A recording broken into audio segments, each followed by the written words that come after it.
Hey everyone, welcome to another episode of Send Us Flowers. I'm your host Liz, other people like to call me Busy, and I am here today with Christina, the magical baked baker. Hi. And you do a ton of other incredible things. Yes, lots of things. I mean, like, I'm already, just look at these,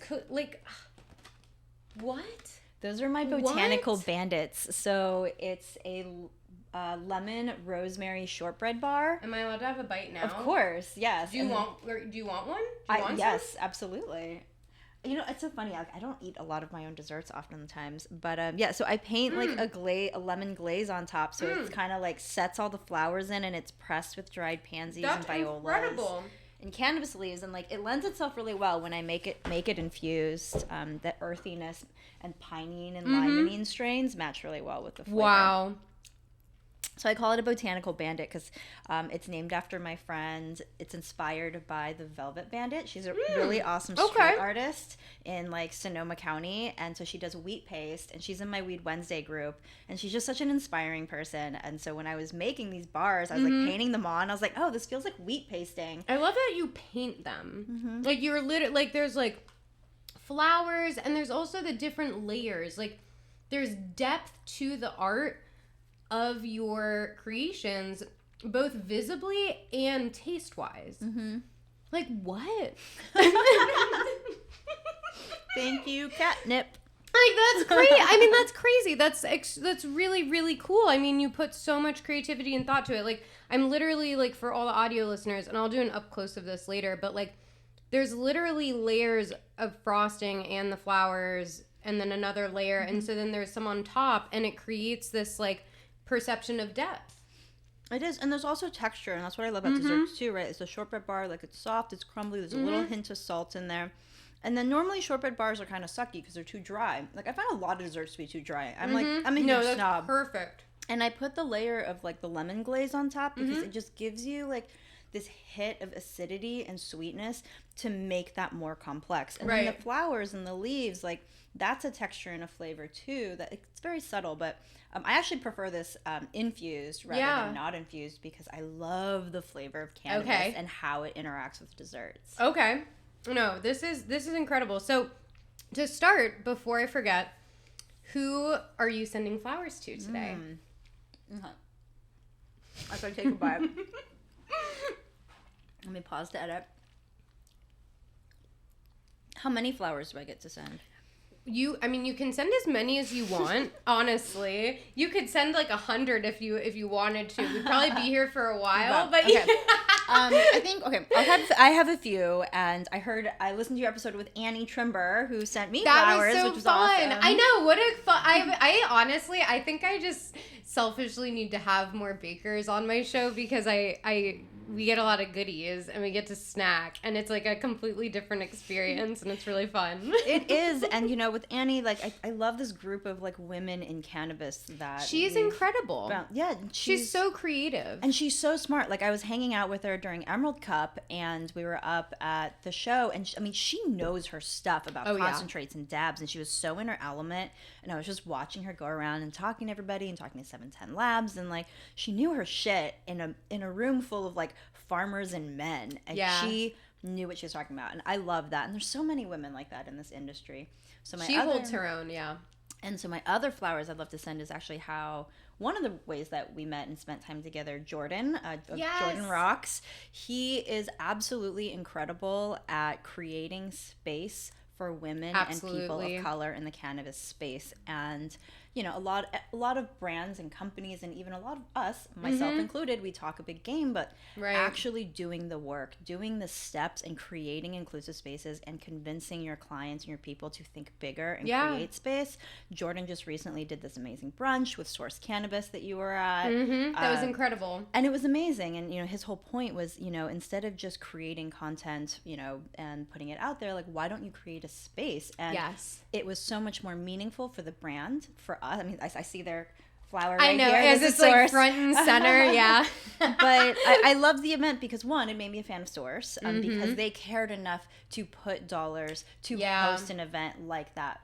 And that Jordan hosted it and convinced them to do it, because he's like, this is crazy. There's so many badass women in this space. And he's like, and y'all don't know each other? Yeah. Let's make that happen. That was really powerful. And when you get women in a room together to work together, incredible things happen. And that's what I've been seeing. And so my next set of flowers is, I'm going to say, a lot of the Asians in cannabis I've met recently. Lots of women. Lots of women at the top, women executives and leaders and founders. So cool. And thanks to Ophelia, and I call them my tiger aunties, like the Angelas and Charmaine at Stizzy. Like, we all get together and we hang out, and it's been such a wonderful way for me personally to discover my culture and heritage through cannabis. Wow. And they've become like a family, because, it's hard to talk about it with my family or my parents, and many of us have the same thing. Right. And being able... Sorry to interrupt. Are your parents okay with you? Well, they know I work in the cannabis industry, so when I got a job at Papa and Barkley and I was explaining what I did, they were like, okay, because I'm like, it's kind of like Tiger Balm. It makes you feel better. It's plants. And they're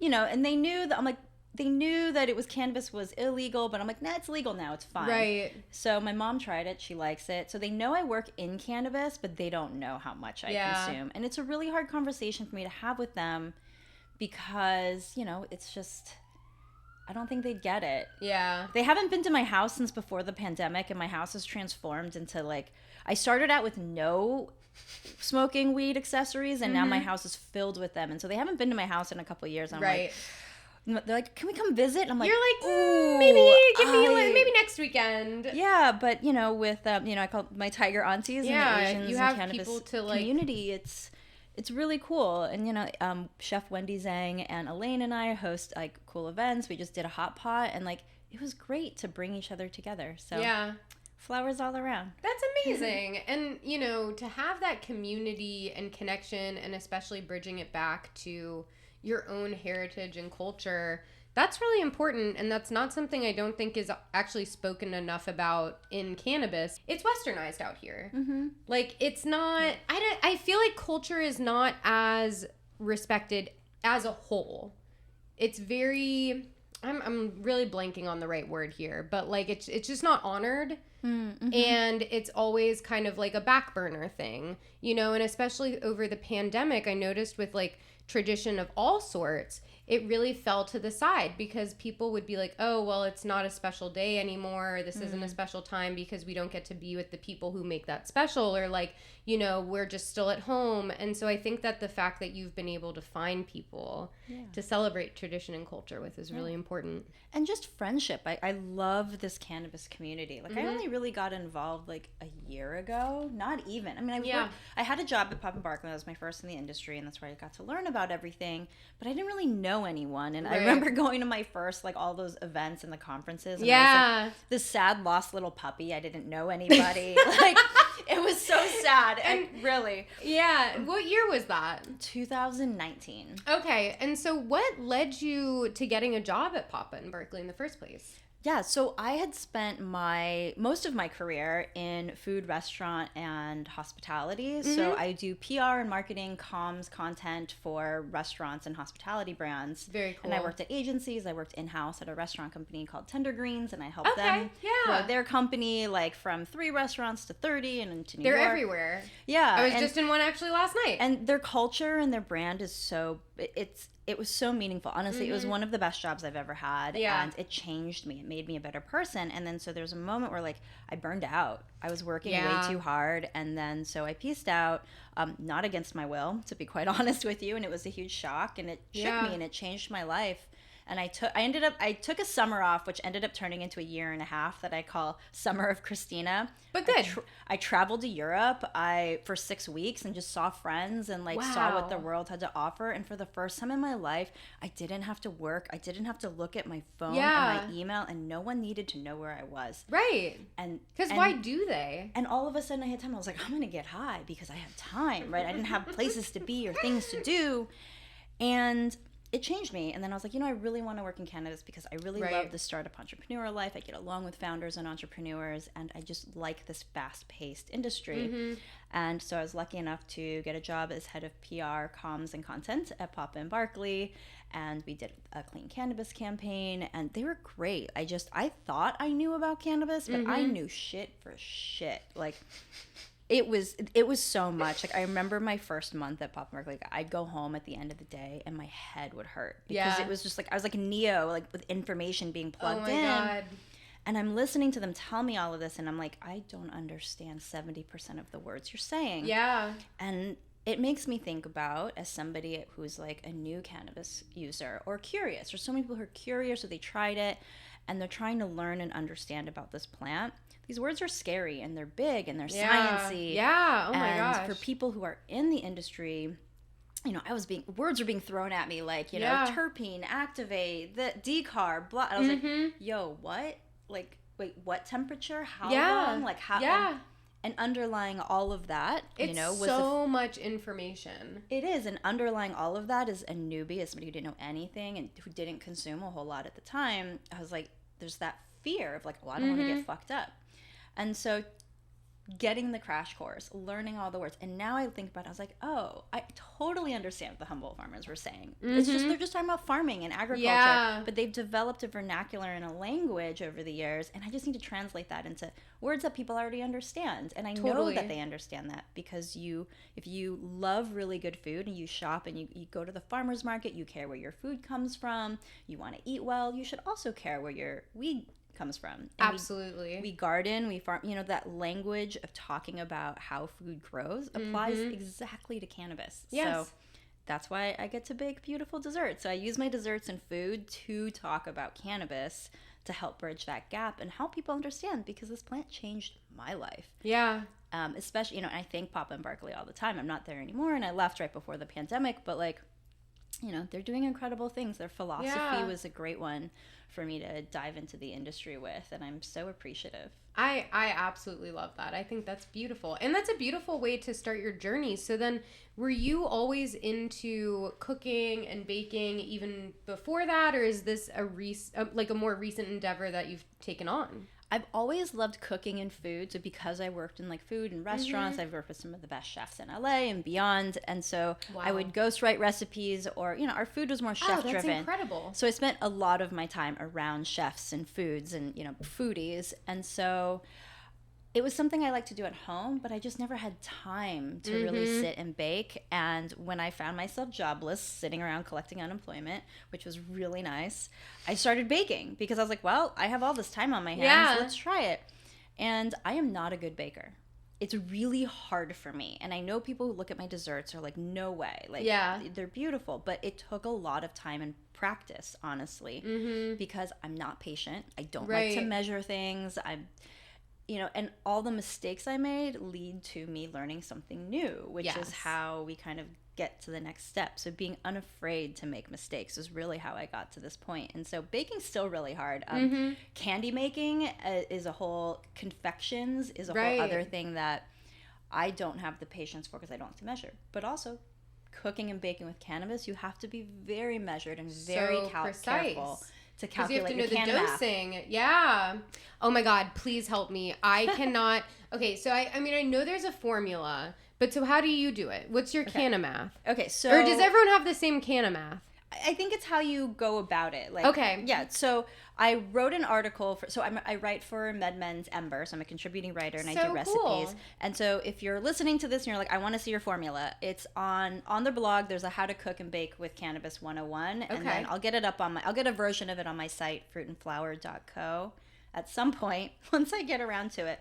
But how to calculate Cannamath. If you want the easy button, just Google, and then you can. There's free calculators online. Yeah. But they don't always take into account what the percentage potency of your weed is. So what percent THC is your weed, and then also what your efficiency. So some of the calculators might not have that built in, so you have to consider that. And then depending on your method of infusing, and like if you're using one of the infusion devices, those have different efficiencies too. So the way I usually do it is I'll work backwards. And everyone has their terrible, scary edible story where they ate a pot brownie somewhere and they got really fucked up. No. Yeah. And that's what... Which, by the way, we might need to hear yours then, too. Oh, my gosh. I had so much... I had too much Delta 9 in Chicago, and I barfed. We'll come back to that stuff. Yeah, I could see that. Which is why I'm a little... Like, everyone's like, Delta 9 is safe. I was like, no, it is not. Yeah. Yeah. Okay. But, all right. So, Cannamath. So, I like to start with how much do I want per serving? Mm-hmm. So, generally, a starting rate... 5 milligrams per serving. So if you're making a recipe and your cookie recipe makes 12 cookies and you want 5 per serving, mm-hmm. that's going to be 60 milligrams total in your entire batch. Mm-hmm. So then you're like, okay, so the easy button if you want to cook and bake is just get a tincture, get an oil-based tincture that's already measured, mm-hmm. and then you can just put the dropper and substitute in for your oil. Yeah, oil and butter. That makes sense. That's the easy button. If you're calculating your own, then I have to take into account, all right, what is the percentage? Mm-hmm. If it's mystery weed, I would have done 20%, but now it's so potent here in California. I kind of assume a 20. I assume 34. A 25 or more now. Mm-hmm. Even some trim is like I've had 30% trim. It's really strong. You have to be careful, and I would rather calculate being safe. Like I would rather have somebody have a lower dose than accidentally too high. So I will always veer on the side of caution. I love that personally. Thank you. Yeah. And then depending on the method that you're infusing, which is a whole other confusing thing. Like, is it a mason jar? Is it a slow cooker? Mm-hmm. Do you do a stovetop? Do you do a device? Too many choices. Very overwhelming. Right. But depending on that, there's an efficiency loss because you're not going to get 100%. So it's, are you calculating it up? 70% is my general. Okay. Right? So I'd calculate, all right, if I have 100 milligrams total that I'm trying to infuse, I'm going to assume a 70% loss. So there's only going to be 70% of THC in the butter that, so I have to build that in. So I have a whole formula. Okay. So if your eyes are crossing and your ears are crossing, because the words I'm saying are gobbledygook. I know, I'm just kind of there. I'm going to have to probably edit something in where it's like the math lady being like. You could just take it and put it like a chalkboard. Yeah, that's my brain right now. I'm like, okay, sure. And I'll quadruple check my math because one would think I'd be good at math, but it's really hard and especially when you're high. So I'll double check it. I'll work backwards every which way. But I have it down now. The first time I did this, I was terrified and it took me a while to get the confidence to do it. But right. Yeah. And especially, so when did you start, serving to other people? Did you have some friends who were like, I'll be your little, lab rat or anything? Well, I really started cooking and baking with cannabis a lot more during the pandemic. Mm-hmm. So mostly it was me eating them or giving them to friends and neighbors. And then people would ask me to make them. And honestly, baking things for an order stressed me out. This was not even 8 months ago.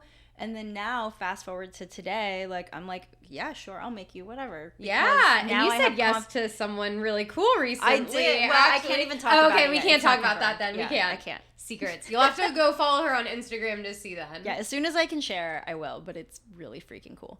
But that's the thing. It's I think about my journey and it's a year ago. Mm-hmm. Exactly. So the reason how I got into this, another flower that I can throw in is to Rachel Birkins and Elevate Jane. Person, yeah. Yeah, so Rachel is Smokes of Savor on Instagram, and she and I are working on bringing back The Clever Root, which is a publication about food, weed, wine, and everything that grows. So cool. But she hosted the Elevated 8, which was a cannabis cook-off competition, along with Elevate Jane, which is a really beautiful Asian woman-owned smoking accessories brand.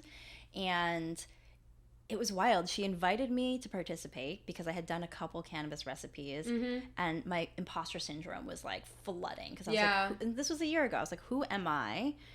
I'm not even that great of a baker. I'm struggling here, and then I make so many mistakes, and I just learned this, and I just got in the industry. And I was up against people who've been doing this for years, and people who are cannabis chefs, and it was really intimidating. But I said yes, fuck it, and said yes anyways, and then ended up winning. And then through that... That is so cool! And through that, I found this incredible community of cannabis chefs, and I call them the foodie weedies. People who love really good food and love really good weed. And now they've all become friends, and that's how this community grows. I absolutely love that. And it's, you know, I always say, I'm like, I wouldn't be where I am without Rachel or Ophelia or lots of people. And that's what I love about this community as well. And the people I find myself surrounded by, like, we lift each other up. Oh, somebody else. Tess Melody from Dose of Sauce, from Saucy. She makes infused barbecue sauce and vinaigrette. I have never seen anyone hustle as hard as Tess. Like, she saw my tart that I made that I won for Elevated 8, and she was like, I need that for my brunch with Laganja Estranja, and will you make one? I was like, okay, yeah, sure. And then we became friends, and she invites me, and she brings in other women and lifts them up, and without her, I wouldn't be where I am. And there's so many people who feel the same way. Yeah, no, and that's incredible, and I do think it's so cool, especially in the cooking community of cannabis. There's something about it and the people who are a part of it that always make it, like, so welcoming. It's honestly, like, the most welcoming niche of cannabis, in my opinion. Well, I think it's, if you love to cook and eat, and, like, if you're a chef, like, it's hospitality, right? It's when you are feeding somebody, you are literally it's giving like your love language. Love. Yeah. It is. Yeah. And, you know, cannabis just brings that out even more. And because we love to feed and we all like to eat, like, you know, the cannabis is not even, like, it's a part of what we're doing, but, like, really come out. This is like high-end munchies. When I get together with my cannabis chef friends, like, all we do is talk about, like, the most amazing food things we want to cook and bake. I love that. I absolutely love that. And I bet you all come up with, like, insane recipes.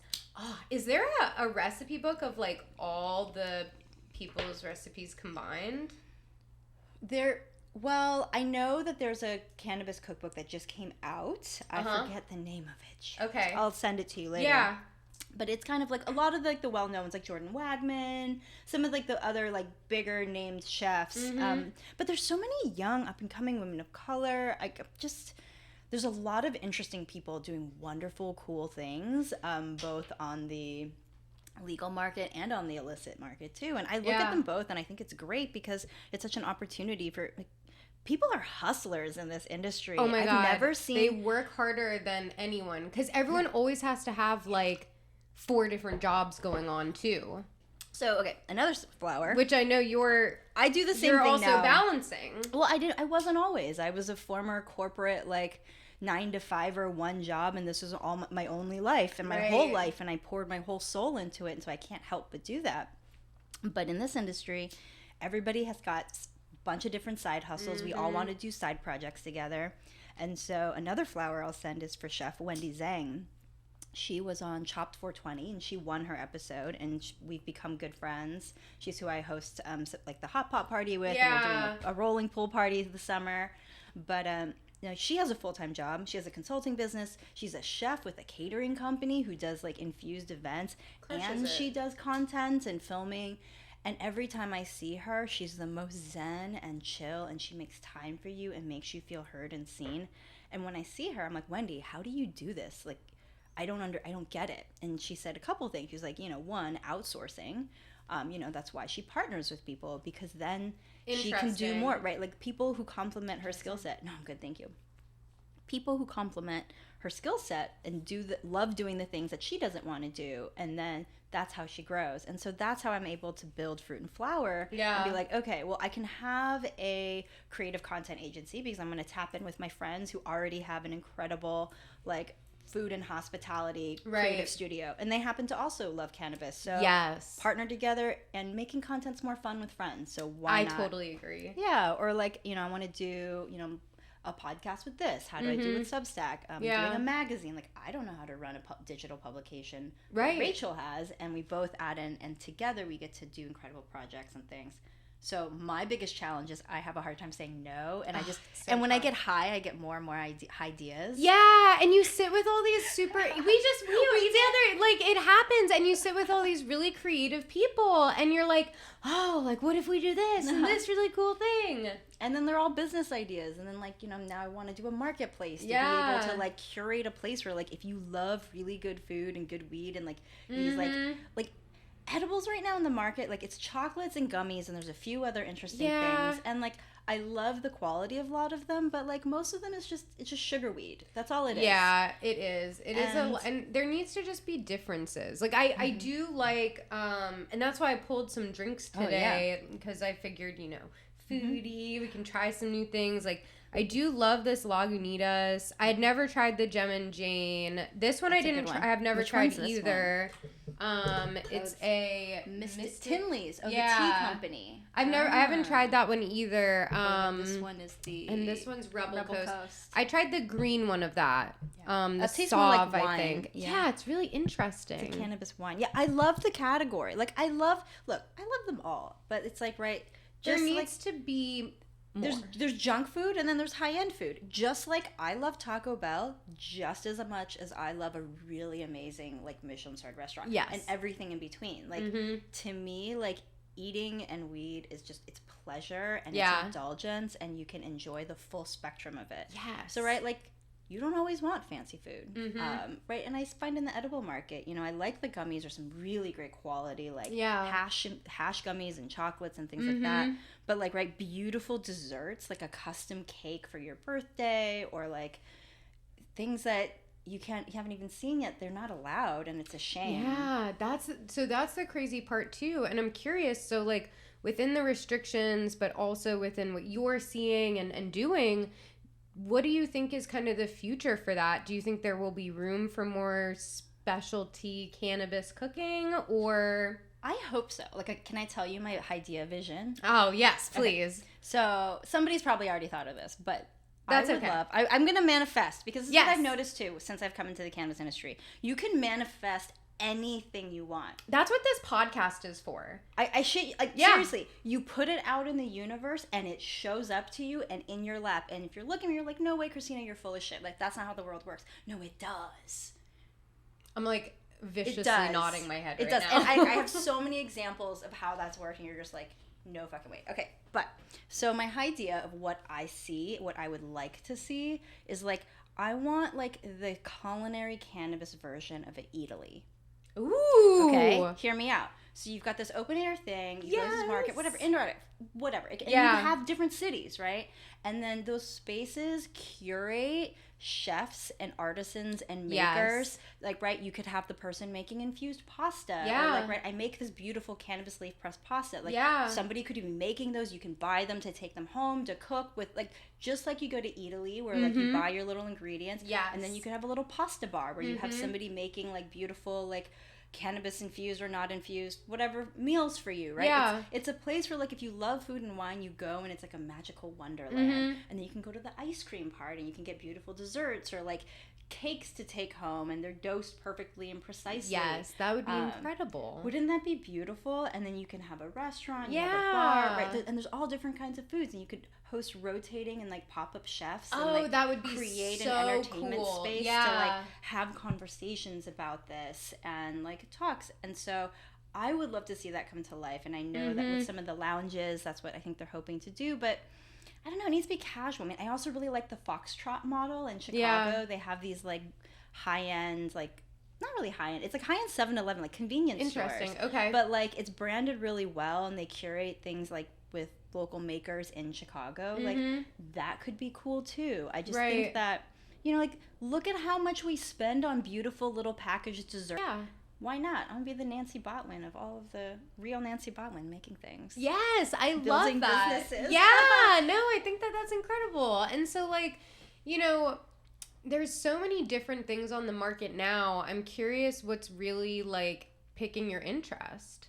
Oh, okay. So I'm like, we'll talk edibles, since I get asked this question a lot. Yeah, because people will be like, I love edibles, but I don't know what to buy. Yeah. Okay, so the words to look for, and I'm kind of on this crusade personally about educating about edibles. I love this. So we love a crusade. Generally, when average consumers who don't know cannabis, see the words rosin, hash, ice water hash, solventless, those sound scary. Yeah. I don't know what that is. What's keef? Yeah. You're right. Those sound like bad drug things, because that's what we've been taught. Wow. Okay.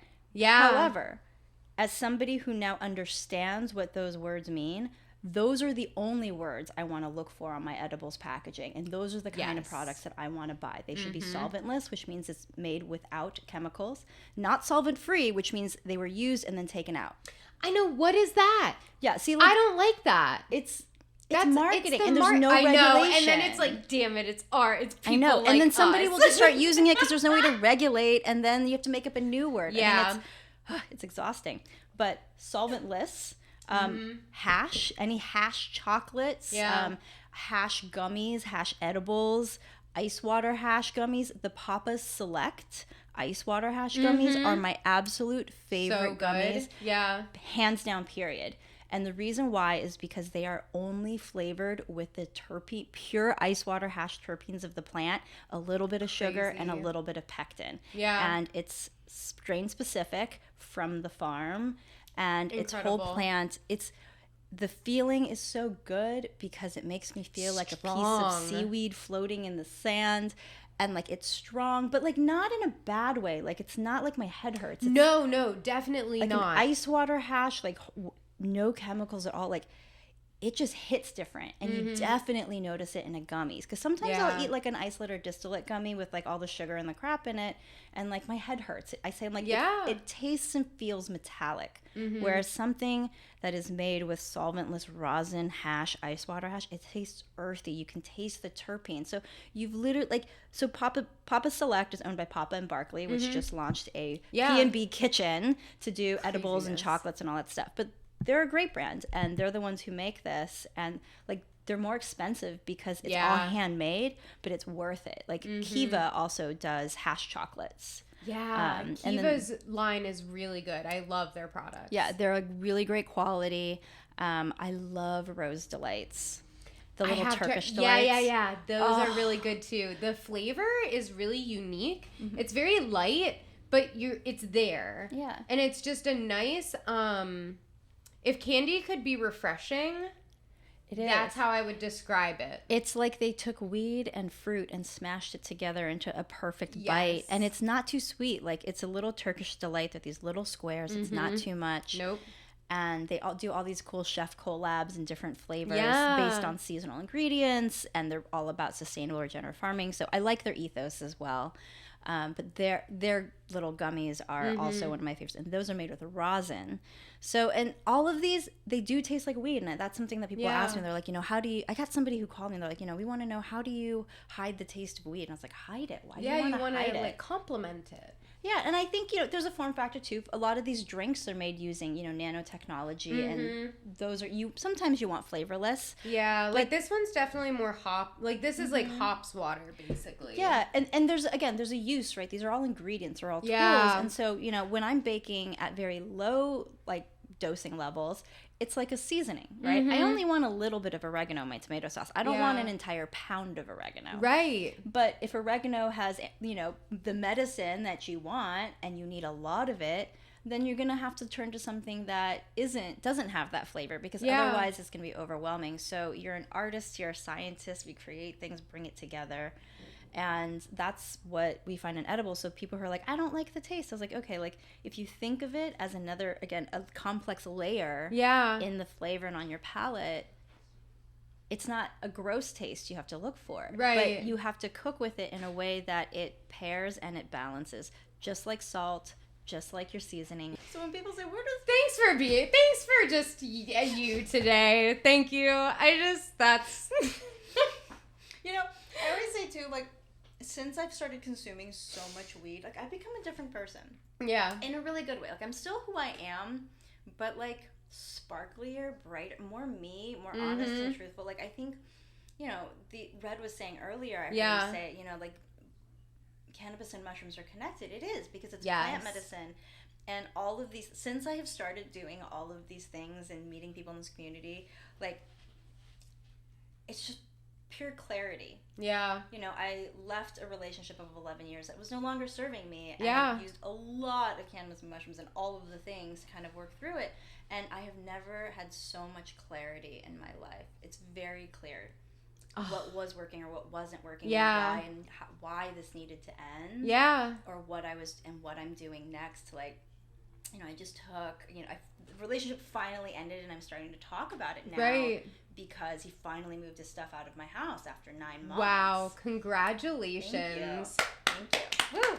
I feel like a new person. Yeah. I learned to cope with a level of anxiety using cannabis to kind of like, cannabis and my, my Chinese heritage to smash down my feelings.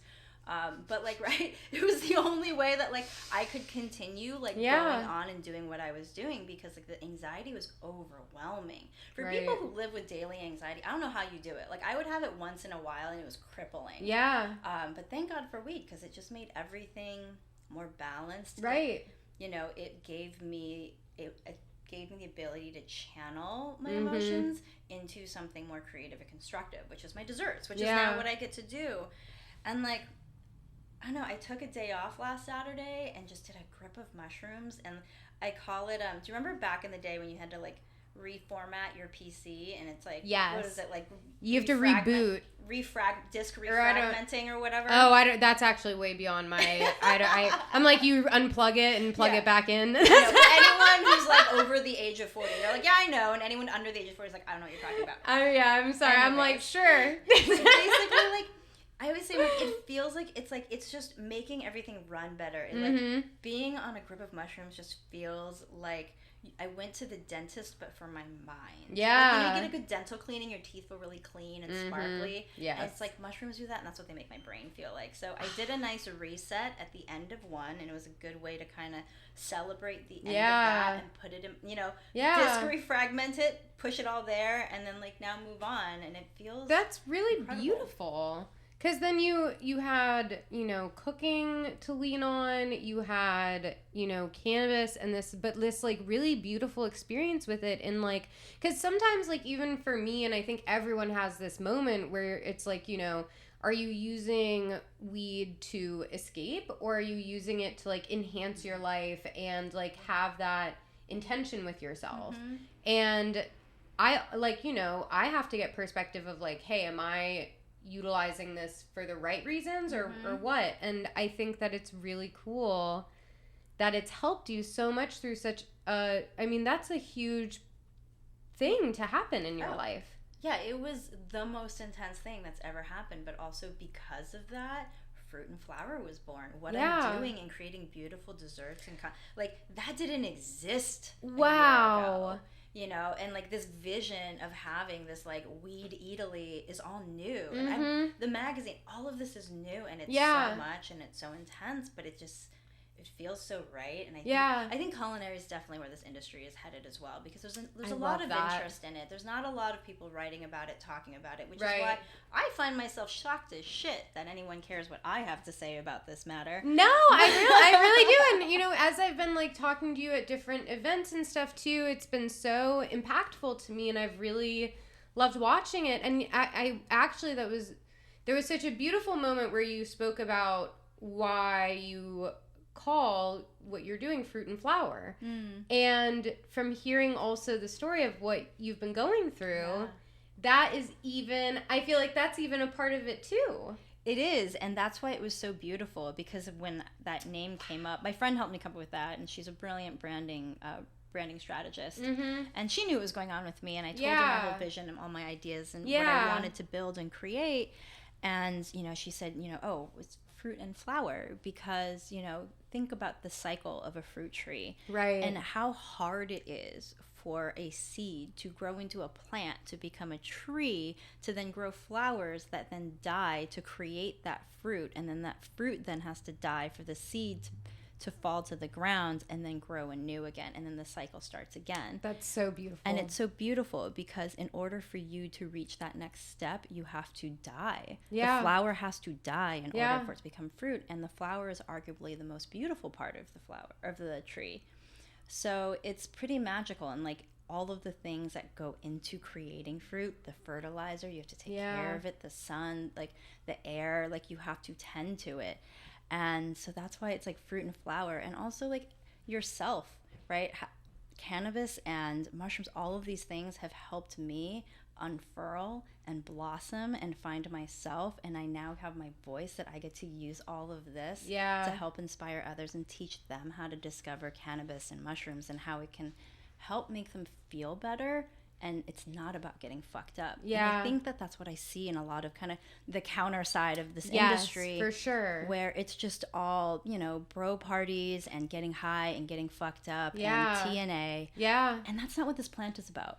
No. And like, and you know, not even that it's not what it's about. I just think there needs to be a different place. Like there needs to be other places to enjoy it. Like if they want to do the bro parties, like cool. Sure. But it's not really like always what I want my experience to be. And you know what I actually think is fascinating is as cannabis becomes more legal, because I've been really thinking about this, I'm always like, why is cannabis and weed imagery the way it is? Like, what is that? And I think a lot of it comes from like where it is and isn't legal. And so like, if you think about it, like the biggest places that have a cannabis scene that people can talk about, it's Southern California, it's Amsterdam, but then, I mean, just Denver. Like Denver, but that's just recent. Like all of the, like it's been so illegal in so many different places. And so you have to think like, the imagery we have is so specific to kind of those lenses almost. It is. Well, and I'm going to bring it full circle back to the very beginning. So one of my flowers for Ophelia Chong, who is the founder and she runs Asian Americans for Cannabis Education. She's why I met everybody, but she also, before she does what she does now, was the founder of Stockpot Imagery. And so she was one of the first person to look at stock imagery of cannabis and marijuana, weed. So cool! I didn't know that. Yeah, and so she looked around and she was like, "Wait a second." She's like, "All of this is one racist. Two is not what I see, and what would." And so she went out and hired photographers and changed the face of cannabis in stock imagery. And if she's listening to this, I know she's going to be like, "Stop it!" She's going to be mortified. No, that's so incredible. But her work is so. Because it is about the imagery. It's about visual representation. It has to be at the end of the day. There is always going to be someone who's like, man, I wish I could see someone like me. And that's how she started Asian American Cannabis Education, because she walked into a room, looked around, and she was like, wow, there's no one here who looks like me. So she started, and even like the ethos of that and everything, like, and I've heard you say that so much, and I think that's so important because the way you say it, you make it sound so easy, and it's like in this industry, it's very tough. It's tough. There's a lot of shit that happens, and so for people to like, it takes work to do the right thing, because the right thing also isn't always like the fun thing or like the easy thing to do in cannabis. And so how do you continuously stay on that track? I'm just like, I mean, I know it's so like it's more of a natural thing, but like, I mean, you just really always seem to find the right people, you align with the right people, and I think that's a superpower, honestly. Yeah. I know, it's the industry. The plant brought it all, right? I'm just kind of calling what I see. And I don't know, when I get together with the women and people of color in this industry, like they're the ones who are making a huge difference. Like and I'm pretty comfortable in like the bro world. Fine, whatever. Like we exist. We've all had to operate in it. Yeah, and it's, and there's a place for it, and it doesn't bother me that much. But I feel more inspired when I am in a room with women and people of color. That's and I have never heard more hustle than when I was at an event. It was a networking event, and it was like mostly white men who were kind of there in a mix, and it was a good event. It was totally solid. And then as the night went on, more of like my friends and the women of color started coming in, and the vibe just shifted. It shifts. It went it from really does. Literally just kicking back, smoking, talking about whatever, and then the women came in, and it was just like hustle business. How do we do this? What are you working on? Where have you been? What have you seen? And I hear that, and that's why I'm like, women are going to take over the industry. They're already really smart. I'm just like, honestly, if you don't have women in leadership at your companies, like you need to, because we are really smart. All the women I have met in this industry are so smart, and like, in my own experience, like people don't want to hear what we have to say. Yeah. And it's to their detriment, honestly. Yeah. And it's, if you listen, and the category of like who's buying cannabis right now. Okay, there's who's buying right it's now. Gen Z females. But it's who's right now who's making money versus who has the buying power. That too. People, right. That's why I get to do what I do, because people don't even know the possibilities of cannabis. There's a whole group of people who would love this and they don't know how yet. Yeah. So as soon as we teach them how, like women in their 30s, 40s, 50s have the biggest buying power because they're purchasing for their homes, for their households, for their family, for their parents. Absolutely. For themselves, for their partners probably. Yes. And so ignoring the women in the room is I think it's to their detriment. Yeah, and I would agree. And I just saw a stat today on Heijin, who's another awesome Big Bad Wolf SF. Okay, yeah. She's an amazing chef. Another good flowers to her. But she just posted something today saying how it was in 2019, 36% of small cannabis farms were women-owned. And today it dropped down to 19%. Or 22% or something like that. Oh my God. Yeah, so it's, I think a lot of small farms are hurt, but, it's, I like supporting women-owned farms when I can. Like Moon Maid Farms and Emerald Queen Farms, Autumn Brands. Yeah. It's definitely, and I think, I think a lot of that was due to like the pandemic, and a lot of people either had to go back to like being more of a caretaker, or, a lot of women run very small, like 1-2 team businesses. And so if those were event geared at all, like that was it. That was shut down basically overnight for almost 2 years on and off. And so I see how that statistic could come to be, but it's really depressing. Yeah. Like, it's like really depressing. It's like, damn, you didn't have this, because that shows me that there wasn't the support. Like, where was the support then for these people to continue their businesses? That's it. And then why is it that not men's statistic fell? Like, you know what I mean? Like, I don't know if it did or didn't. Because it could have just been the industry as a whole. I don't know the other half of that. Okay, now we have to do some research, because I'm genuinely curious. I didn't fact check this, so I just saw a meme and I'm repeating it, all right?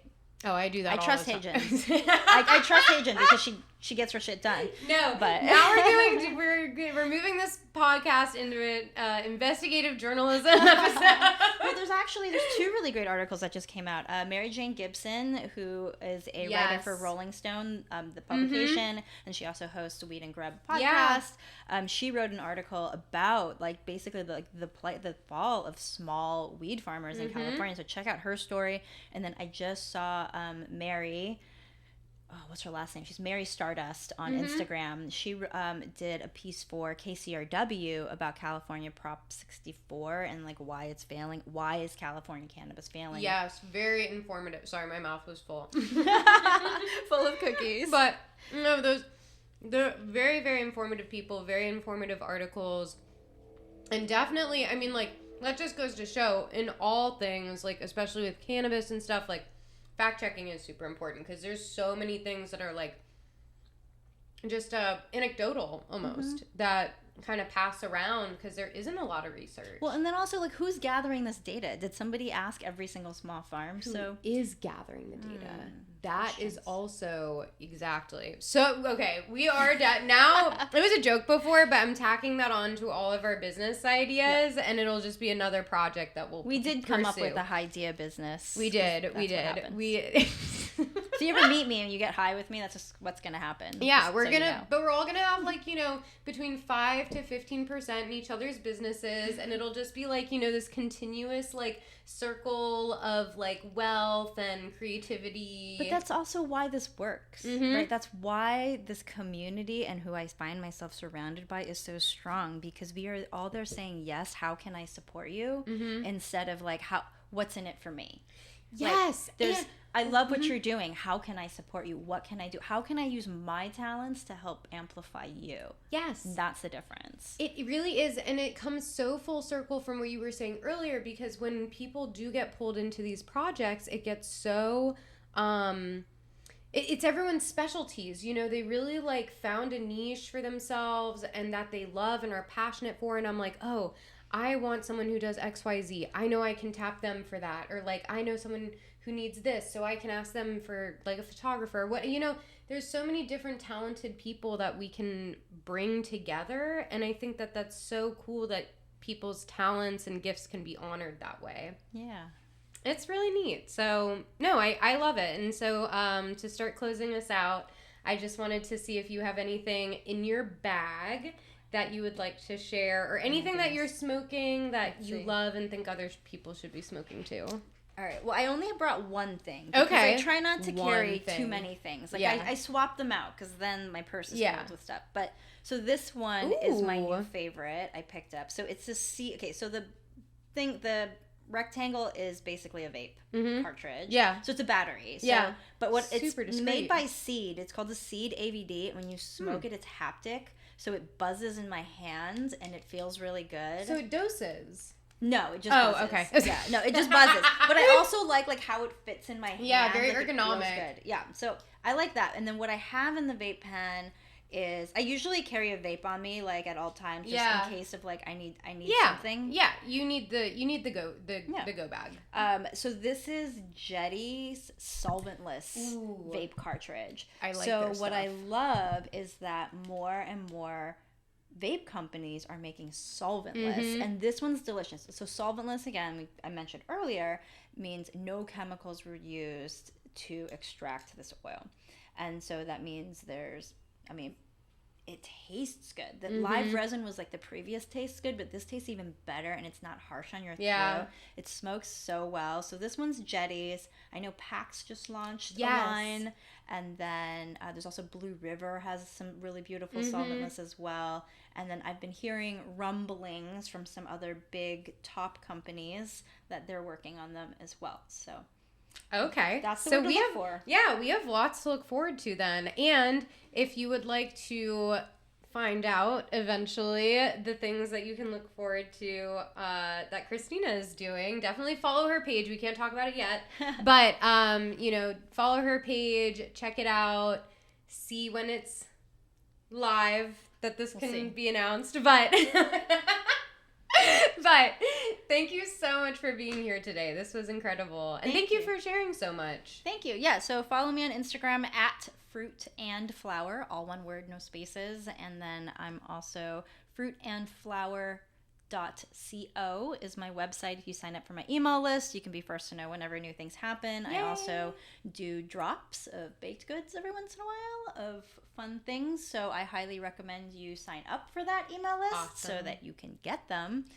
And then I think I'm going to start doing a Twitch live stream of baking and infusing there too. So I haven't set that up yet, but like if you're on Twitch, there's good things coming. Yeah, hit me up and send me a DM on Instagram. Instagram's usually the best way to get me. Yeah.